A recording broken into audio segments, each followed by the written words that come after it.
Night bulletin کے آغاز میں سب سے پہلے اہم خبر یہ ہے کہ وزیر اعظم شہباز شریف کی جاتی عمرہ آمد ہوئی ہے۔ وزیر اعظم شہباز شریف کی مسلم لیگ نون کے صدر نواز شریف سے ملاقات جاری ہے۔ ملاقات میں وزیر اعلیٰ پنجاب مریم نواز بھی شریک ہیں۔ ملاقات میں پاک بھارت کشیدگی سمیت اہم امور پر بحث ہو رہی ہے۔ پارٹی ذرائع کے مطابق دونوں رہنماؤں نے پاک بھارت سرحدی تناؤ سمیت ملکی مجموعی سیاسی اور معاشی صورتحال پر گفتگو جاری رکھی ہوئی ہے۔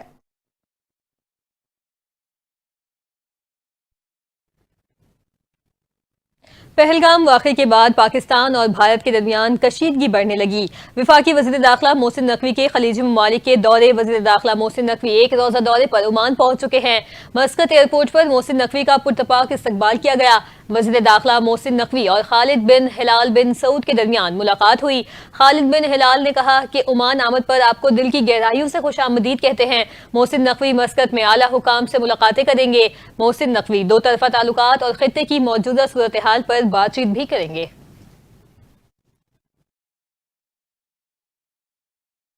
وفاقی وزیر اطلاعات عطا اللہ تارڑ اور D G I S P R lieutenant general Ahmed Sharif آج تمام سیاسی جماعتوں کے سرکردہ رہنماؤں کی موجودگی میں قومی سلامتی کی صورتحال پر اہم بیک گراؤنڈ بریفنگ دیں گے۔ ذرائع کے مطابق یہ بریفنگ پاکستان اور بھارت کے درمیان موجودہ قومی سلامتی کی صورتحال اور اس کے مضمرات کے حوالے سے ہوگی۔ اس موقع پر شرکاء کو افواج پاکستان کی دفاعی تیاریوں، سفارتی اقدامات اور ریاستی موقف سے آگاہ کیا جائے گا۔ موجودہ صورتحال میں یہ بریفنگ قومی یکجہتی اور اتحاد و اتفاق کی اعلیٰ مثال ہے۔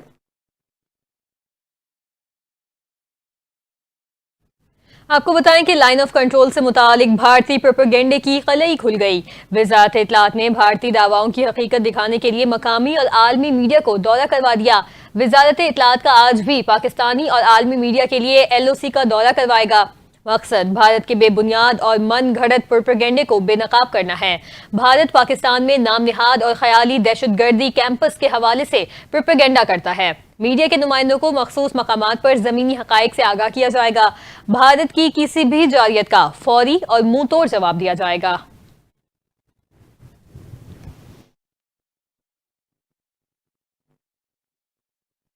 بھارتی پرچم بردار بحری جہازوں کا پاکستانی بندرگاہوں پر داخلہ بند۔ پاکستانی پرچم بردار بحری جہاز بھی بھارتی بندرگاہوں پر لنگر انداز نہیں ہوگا۔ وزارت بحری امور نے فیصلے کا باضابطہ حکم نامہ جاری کر دیا۔ وزارت بحری امور کے مطابق بھارتی پرچم بردار بحری جہازوں کا پاکستانی بندرگاہوں پر داخلہ فوری طور پر بند کر دیا گیا۔ اس سے قبل بھارت نے پاکستان سے براہ راست اور بالواسطہ ہر طرح کی درآمدات پر پابندی لگانے کا اعلان کیا تھا۔ یہ بھی فیصلہ کیا گیا تھا کہ بھارت پاکستان کی جانب سے کوئی خط اور پارسل بھی وصول نہیں کرے گا اور پاکستانی جھنڈے کا حامل کوئی جہاز کسی بھارتی بندرگاہ پر لنگر انداز نہیں ہوگا۔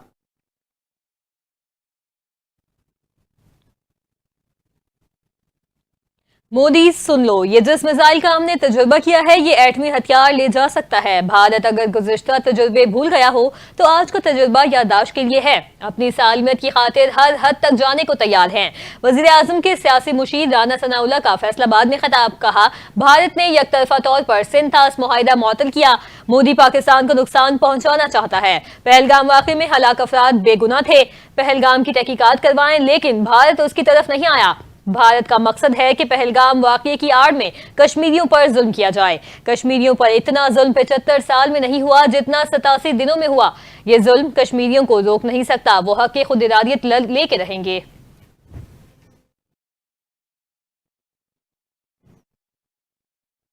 بھارتی جانب سے حملے کا خطرہ تاحال موجود ہے لیکن دنیا کے اہم ممالک کوشش میں ہیں کہ دونوں ممالک کے درمیان تنازع آگے نہ بڑھے۔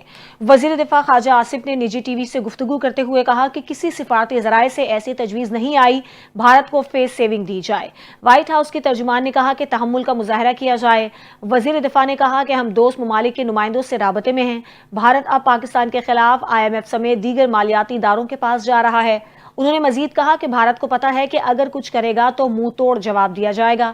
ہم نے 2019 میں بھی بھارت کا طیارہ مار گرایا تھا اور پائلٹ کو گرفتار کر لیا تھا۔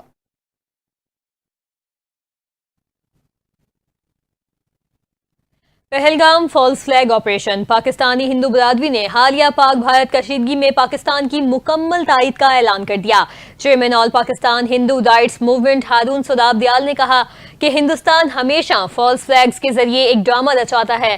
ہم ریاست پاکستان کے اداروں کے ساتھ سیسا پلائی دیوار کی طرح کھڑے رہیں گے۔ چیئرمین امن کمیٹی منورٹی ونگ کیشور سونی نے کہا کہ ہندوستان کو ہوش کے ناخن لینے چاہیے۔ ہماری فوج اتنی کمزور نہیں کہ منہ توڑ جواب نہ دے سکے۔ پاکستان کے ہندو پاکستان اور پاک فوج کے ساتھ ہیں۔ سماجی کارکن راجیو ٹھاکر نے کہا کہ ہم پاکستانی امن اور بھائی چارے کا پیغام دیتے ہیں۔ ہم نہ ہی جنگوں سے ڈرتے ہیں اور نہ ہی لڑنے سے۔ سودم چند نے کہا کہ پاکستان کی خاطر اپنے بچے بھی قربان کر دیں گے، جبکہ مہندرا کمار کا کہنا تھا کہ ناکامی پر صرف بھڑ کے مارنا بھارت کا کام ہے۔ ہم جنگ میں اپنی فوج کے ساتھ شانہ بشانہ کھڑے ہیں۔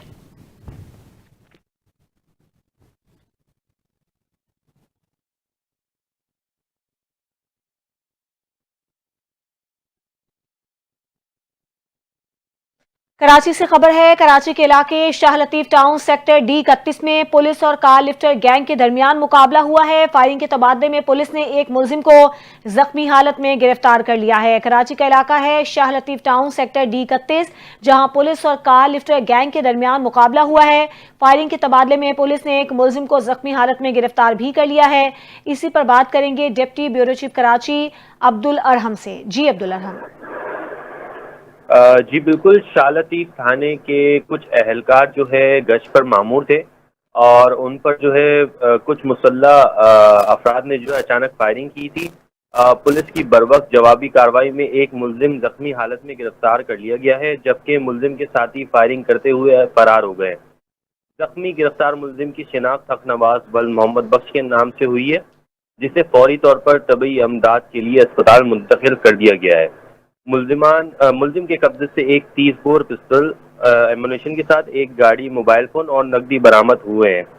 گرفتار ملزم ایک منظم کار لفٹنگ گینگ کا رکن ہے، جو پنجاب، اندرون سندھ اور کراچی کے مختلف علاقوں سے گاڑیاں چوری کرنے میں ملوث ہے۔ گرفتار ملزم ماضی میں بھی متعدد وارداتوں میں گرفتار ہو کر جیل جا چکا ہے۔ کار لفٹنگ گینگ کے دیگر ساتھیوں کی تلاش کے لیے چھاپے مارے جا رہے ہیں۔ شاہ لطیف پولیس کی جانب سے ضابطے کے تحت قانونی کارروائی عمل میں لائی جا رہی ہے، جبکہ فرار ملزمان کی تلاش جاری ہے۔ جی ٹھیک ہے عبدالارحم، آپ کا بہت شکریہ۔ اور اب خبر یہ ہے کہ مقبوضہ کشمیر میں قابض بھارتی فورسز نے کریک ڈاؤن کر کے متعدد کشمیریوں کو گرفتار کر لیا۔ کشمیری میڈیا سروس کے مطابق قابض بھارتی فورسز نے سری نگر میں 12 سے زائد گھروں پر چھاپے مار کر تلاشی لی۔ KMS کا کہنا ہے کہ قابض بھارتی فوج نے کالے قانون کے تحت پرامن کشمیریوں کے خلاف کارروائیاں کی۔ بھارتی فورسز نے چھاپوں کے دوران کشمیریوں کو خوف و دہشت کا نشانہ بنایا۔ بھارتی فورسز نے کشمیریوں کی اہم دستاویزات، موبائل فون اور دیگر آلات قبضے میں لے لیے۔ KMS کے مطابق کل جماعتی حریت کانفرنس نے قابض بھارتی فوج کے چھاپوں، لوٹ مار مہم پر سخت تشویش کا اظہار کرتے ہوئے کہا کہ اقوام متحدہ مقبوضہ وادی کی بگڑتی صورتحال کا جائزہ لے اور تنازع کشمیر حل کروائے۔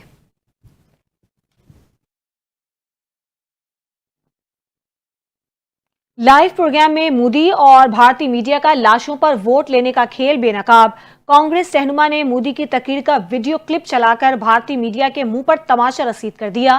مودی کا دفاع کرتی اینکر پرسن کو بھی سانپ سونگھ گیا۔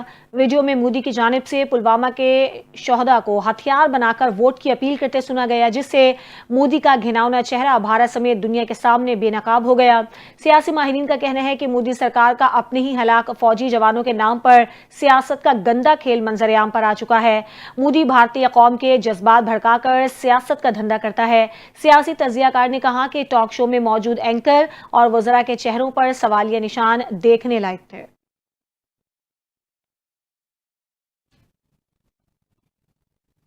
انتہا پسند ہندوؤں کی جنونیت کے خلاف نہتی لڑکی ڈٹ گئی۔ پہلگام فالس فلیگ کے بعد انتہا پسند ہندوؤں کا مسلمانوں پر تشدد اور انتشار بڑھنے لگا۔ نینی تال میں انتہا پسند ہندوؤں نے مسلمانوں کی دکانوں کو توڑ کر لوٹ مار کی۔ انتہا پسند ہندوؤں کی درندگی کے خلاف بھارتی شہری شاہیلا نگی ہجوم کے سامنے ڈٹ گئی۔ شاہیلا نگی کو مسلمانوں کے ساتھ دینے پر انتہا پسند ہندوؤں کی جانب سے دھمکیاں دی گئی، مگر وہ بہادری سے ان شر پسندوں کے خلاف ڈٹ چکی ہیں۔ ان کا کہنا ہے کہ پہلگام میں جو ہوا اسے انتہا پسند ہندو ہتھیار بنا کر دنگا فساد کر رہے ہیں۔ سچ بولنے پر مجھے انتہا پسند ہندوؤں کی طرف سے دھمکیاں بھی آ رہی ہیں۔ میں نہیں ڈروں گی کیونکہ سچ کی طاقت میرے ساتھ ہے۔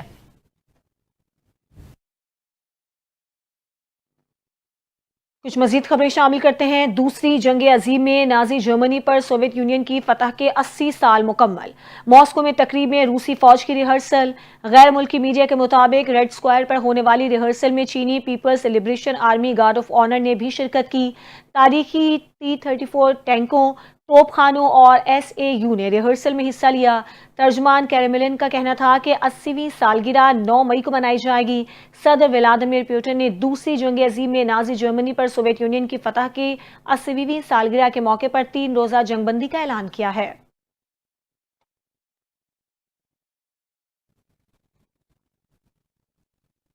سندھ پولیس کے دلیر کمانڈو اور باکسر شہید آفریدی نے ایک بار پھر ملک کا سر فخر سے بلند کر دیا۔ انٹرنیشنل باکسنگ مقابلے میں شہید آفریدی نے بھارتی باکسر ترجوت سنگھ بابا کو چوتھے راؤنڈ میں شکست دے کر دھول چٹا دی۔ مقابلے کے تیسرے راؤنڈ میں ہی بھارتی باکسر کے قدم لڑکھڑا گئے اور چوتھے راؤنڈ میں ریفری نے انہیں مزید کھیلنے سے ہی روک دیا۔ شہید آفریدی کی اس شاندار فتح کے ساتھ ان کا شمار دنیا کے 50 بہترین باکسرز میں ہو گیا۔ فتح کے بعد NTA نیوز سے خصوصی گفتگو کرتے ہوئے شہید آفریدی نے کہا کہ یہ صرف جیت میری نہیں، پاکستان کی جیت ہے۔ انہوں نے NTA نیوز اور مارننگ اسپورٹ کے اینکر بلال خان کا بہترین سپورٹ کرنے پر شکریہ ادا کیا۔ شہید آفریدی نے کہا، ہم جنگ نہیں چاہتے، ہم امن کے دائی ہیں، کھیلوں کے ذریعے رشتہ جوڑنے کی بات کرتے ہیں، لیکن اگر بھارت نے جارحیت کی تو کوشش کی تو اسے معلوم ہے کہ ہم دفاع کرنا خوب جانتے ہیں۔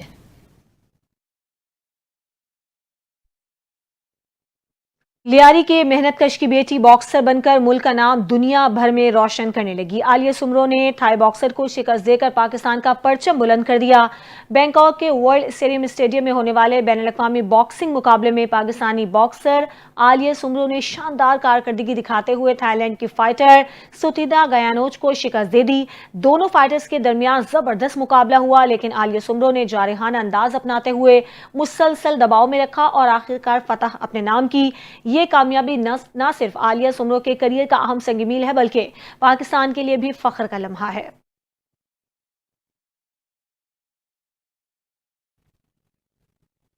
موسم کا احوال شامل کریں، آپ کو بتائیں کہ زیر سندھ میں موسلادھار بارش، کراچی میں بھی بادل برسنے کو تیار، کولارشی میں رات بھر جاری رہنے والے مٹی کے طوفان سے نظام زندگی درہم برہم، حیدرآباد، دادو اور مٹیاری سمیت زیر سندھ کے مختلف علاقوں میں موسلادھار بارش سے موسم خوشگوار ہو گیا۔ بارش کے ساتھ تیز ہوائیں چلنے سے متعدد علاقوں میں درخت اور سائن بورڈز گر گئے، بجلی کی فراہمی بھی معطل رہی، جبکہ شہری گھروں میں محصور ہو کر رہ گئے۔ طوفانی ہواؤں کے باعث کئی دیہی علاقوں میں کھمبے اور چھتیں گرنے کی اطلاعات بھی موصول ہوئیں۔